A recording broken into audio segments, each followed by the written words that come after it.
Hey guys, welcome back again on my YouTube channel. आज के इस वीडियो में मैं डिस्कस करूंगी लॉर्ड टेनिसन के एक बहुत ही फेमस ड्रामेटिक मोनोलॉग यूलिसिस के एक क्वेश्चन को।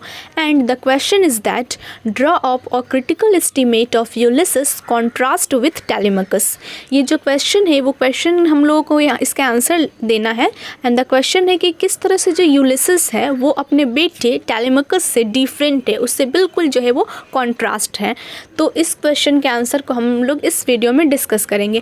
मैंने already Ulysses as a dramatic monologue का वीडियो अपलोड कर दिया है। अगर आप लोगों ने उस वीडियो को नहीं देखा है तो मैं उसका लिंक डिस्क्रिप्शन बॉक्स में डाल दूंगी, आप वहां से चेकआउट कर सकते हैं। तो चलिए टाइम ना वेस्ट करते हुए वीडियो को स्टार्ट करते हैं। सो ये जो पोएम है यूलिसिस, इसको great Victorian poet Lord Tennyson ने लिखा है। जैसा कि हम लोग जानते हैं कि ये जो विक्टोरियन पोएट्री होती है वो साइंस, कॉन्फ्लिक्ट, साइंस, रिलीजन, इन दोनों के कॉन्फ्लिक्ट के ऊपर बेस करके विक्टोरियन पीरियड में लिखी जाती थी। तो as we know that the poet is also belong to that society, that period. So उनका उस पीरियड का इन्फ्लुएंस लॉर्ड टेनिसन के ऊपर पड़ता है और वो क्या करते हैं, अपनी पोएट्री यूलिसिस में उन्होंने इसी कॉन्फ्लिक्ट, साइंस एंड रिलीजन को जो है हमारे सामने प्रेजेंट किया है। और उन्होंने इस कॉन्फ्लिक्ट को अपने कैरेक्टर यूलिसिस और उनका जो सन है टेलीमाकस, उसके थ्रू जो है रीडर्स के सामने प्रेजेंट किया है। Ulysses depicts the Victorian passion for the exploration of new kingdoms of science and his son Telemachus the respect for traditional religion। तो यहाँ पे जो यूलिसिस है उसको दिखाया गया है विक्टोरियन पैशन को, क्योंकि विक्टोरियन टाइम में जो लोग जो है वो न्यू किंगडम ऑफ साइंस को जो एक्सप्लोरेशन करने में लगे हुए थे, खोज करने में लगे हुए थे, इस चीज़ को कौन इंडिकेट करता है, तो यूलिसिस। और जो ट्रेडिशन रिलीजियन है उसको कौन रेस्पेक्ट करता है, उसको कौन रेस्पेक्ट देता है, तो वो उसका सन जो है वो टेलीमाकस है। यानी कि जो जहाँ पे उसका टेलीमाकस का फादर यूलिसिस है वो वॉरफेयर में लगा हुआ रहता है, उसी में जुड़ा हुआ रहता है, उससे वो जुड़ा हुआ है। वहीं जस्ट इसका रिवर्स, जो उसका सन टेलीमाकस है वो बिल्कुल जो है वो वॉर से बिल्कुल दूर रहता है, उससे फार रहता है। सो एक तरह से जो इसका नाम है टेलीमाकस, इस नाम का मतलब भी होता है क्या, फार फ्रॉम वॉर। सो ये था इसका इंट्रोडक्शन। नेक्स्ट हम लोग देखते हैं, in the poem Ulysses by Alfred Lord Tennyson there is a vast difference between Ulysses and his son Telemachus as both live different kind of life. तो इस poem Ulysses में, जो कि अल्फ्रेड लॉर्ड टेनिसन के द्वारा लिखा गया है, हम लोग जो है इन दोनों के कैरेक्टर में, यूलिसिस एंड उसका सन टेलीमाकस के कैरेक्टर में बहुत ही वास्ट डिफरेंस हम लोग को देखने को मिलता है। हालांकि ये लोग जो दोनों हैं उनका लाइफ स्टाइल भी बहुत डिफरेंट है। The life of Ulysses and his son shows two different ideas. जो इन दोनों का लाइफ स्टाइल है, वो दोनों लाइफ स्टाइल जो है वो अलग अलग आइडियाज़ को जो है हमारे सामने प्रेजेंट करते हैं। The outlook towards life of both was completely opposite towards each other. इन दोनों का जो जीने का तरीका है, जो जीने का नज़रिया है, जो लाइफ को लेकर के इनका थॉट्स है, वो कम्प्लीटली एक दूसरे से उल्टा है, अपोजिट है। He supports two different way of living. ये लोग दोनों जो है वो दो तरह के डिफरेंट वे ऑफ लिविंग को सपोर्ट करते हैं। जहाँ पे जो यूलिसिस है वो आइडियलिज्म को सपोर्ट करता है, तो वहीं दूसरी ओर जो उसका सन है टेलीमाकस, वो जो है वो रियलिटी को रिप्रेजेंट करता है। As Ulysses is an idealist, he wants to make fullest use of every moment of his life। तो जैसा कि हम लोग जानते हैं, हम लोगों ने अभी देखा कि जो यूलिसिस है वो आइडियलिस्टिक व्यू को जो है वो मानता है। सो इस तरह से वो लाइफ का हर एक मोमेंट को फुल्ली इंजॉय करना चाहता है। Ulysses love to travel and he has lot of energy and determination for acquire knowledge.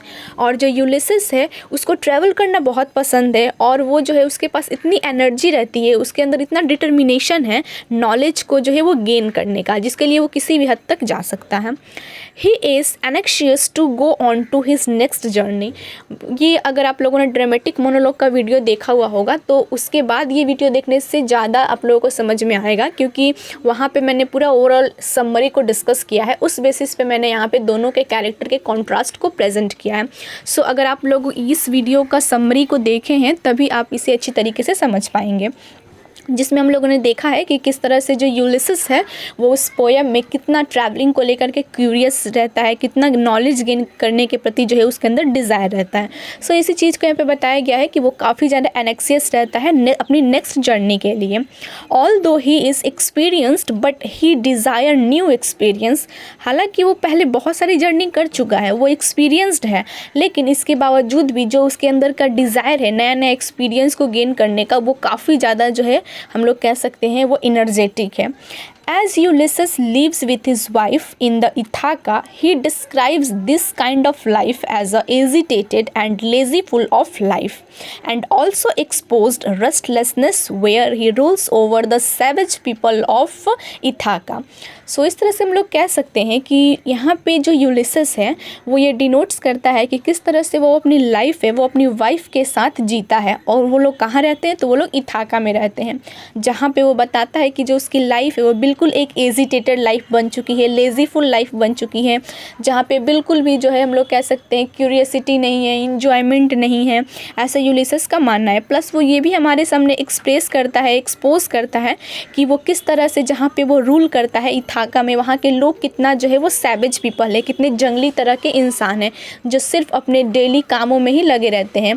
और इवन जो है वो यूलिसेस उनके बारे में उनको सैवेज जो है कह करके उन्हें इंडिकेट करता है, where whom he does not even know। और वो ये भी बोलता है कि वो उन्हें जानता भी नहीं है इथाका के लोगों को, but in spite of this he rule over him, उन लोगों के ऊपर वो रूल करता है।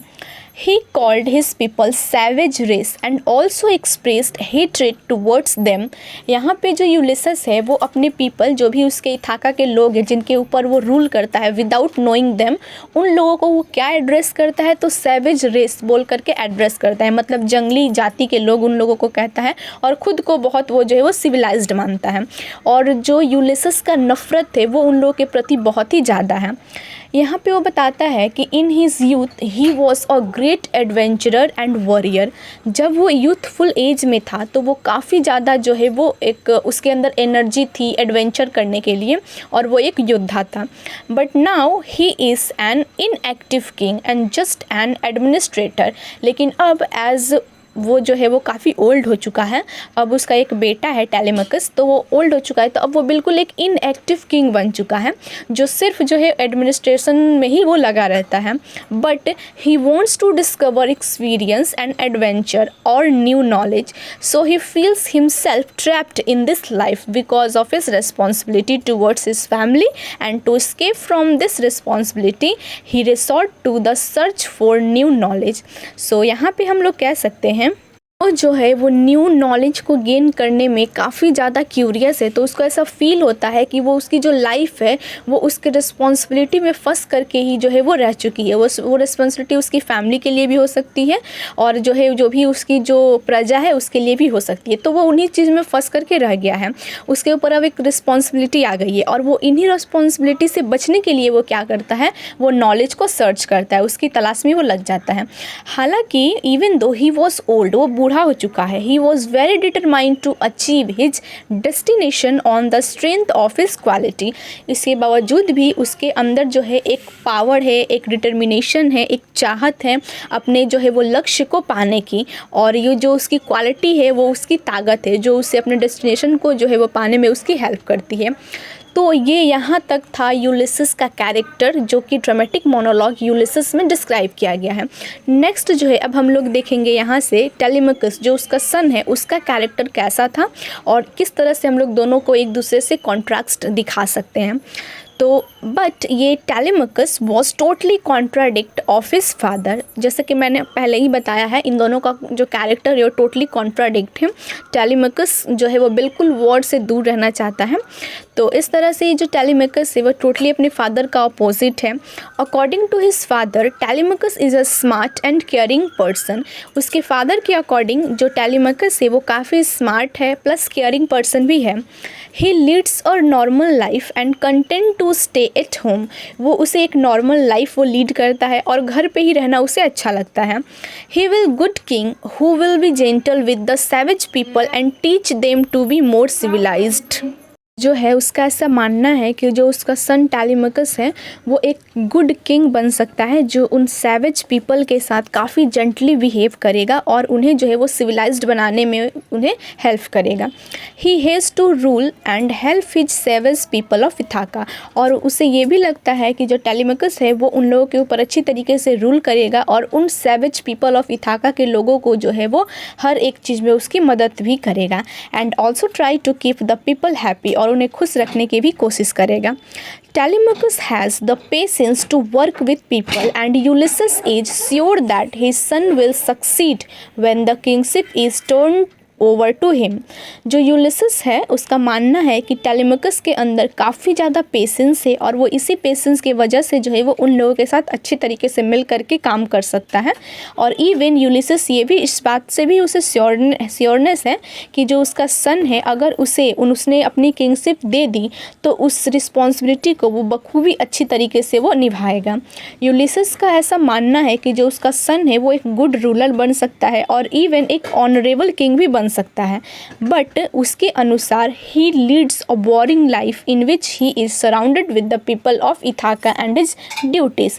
बट उसका मानना है यूलिसेस का कि इसके बावजूद वो जो लाइफ लीड करेगा वो लाइफ काफ़ी बोरिंग लाइफ होगी, क्योंकि वह उन्हें इथाका के सैवेज पीपल के सराउंडिंग घिरा रहेगा और उनकी जो अपनी रॉयल ड्यूटीज़ है वो उन्हें निभाता रहेगा। ये सोच करके जो यूलिसेस है पीटीज हिज सन टेलीमेकस, उसको काफ़ी मतलब एक सिंपैथी आती है अपने बेटे के ऊपर। Ulysses and in his absence he has a responsibility to handle his family business. Ulysses ये भी कहता है कि अगर वो नहीं रहेगा, एब्सेंस रहेगा, उसकी एब्सेंस में क्या होगा कि जो टेलीमेकस है वो अच्छी रिस्पॉन्सिबिलिटी को निभाएगा, चाहे वो अपनी फैमिली बिजनेस का हो, चाहे वो जो है उसके इथाका पीपल के लोगों के लिए हो। So Telemachus can not live a free and care free life like his father. So इस तरह से जो टेलीमेकस है वो कभी भी एक फ्री लाइफ जो है और केयर फ्री लाइफ नहीं जी पाएगा अपने फादर की तरह। तो यहाँ तक हम लोगों ने देखा कि किस तरह से जो यूलिसेस है और जो उसका सन टेलीमेकस है उन दोनों के कैरेक्टर में कितना कॉन्ट्राडिक्ट है, क्योंकि जो टेलीमेकस है वो पूरी तरह से अपने फादर के अपोजिट है। So this is the conclusion where we can see that in this way Ulysses despite being old he is interested in new quests and is adventurous, while Telemachus his son is inactive in this matter of adventure। इस तरह से हम लोग कह सकते हैं कि जो यूलिसेस है वो ओल्ड होकर भी उसे न्यू चीज़ की खोज में, न्यू क्वेस्ट में, एडवेंचरस लाइफ जीने में वो काफ़ी ज़्यादा इंटरेस्टेड है। और वहीं जस्ट उसके अपोजिट जो उसका सन टेलीमेकस है वो काफ़ी इन सब मैटर, एडवेंचरस लाइफ के मैटर में वो इनएक्टिव है और उसे कोई इंटरेस्ट नहीं है। Ulysses believes that he is more suited to adventure even at this old age, and his son Telemachus is more suited to be the king। So यहाँ पे यूलिसेस का ऐसा मानना है कि वो ओल्ड होने के बावजूद भी जो उसकी लाइफ है वो एडवेंचर चीज़ों में ज़्यादा सूट करती है, लेकिन जो उसका सन टेलीमेकस उसकी जो लाइफ है वो किंग की लाइफ में ही ज़्यादा सूट करती है, ऐसा यूलिसेस का मानना है। और एट द एंड जो है वो अपने ड्रामेटिक मोनोलॉग में यही कह करके जो है वो ड्रामेटिक मोनोलॉग को एंड करता है। सो आई होप आप लोगों को दोनों के कैरेक्टर में कॉन्ट्रास्ट को समझ में आ गया होगा। अगर और कोई भी क्वेरी होगी, किसी भी क्वेश्चन का आंसर चाहिए तो प्लीज़ कमेंट करिए, मैं उसको प्रोवाइड करने की कोशिश करूँगी। सो अगर आप चैनल पर नए हैं तो चैनल को लाइक शेयर सब्सक्राइब करें एंड थैंक यू।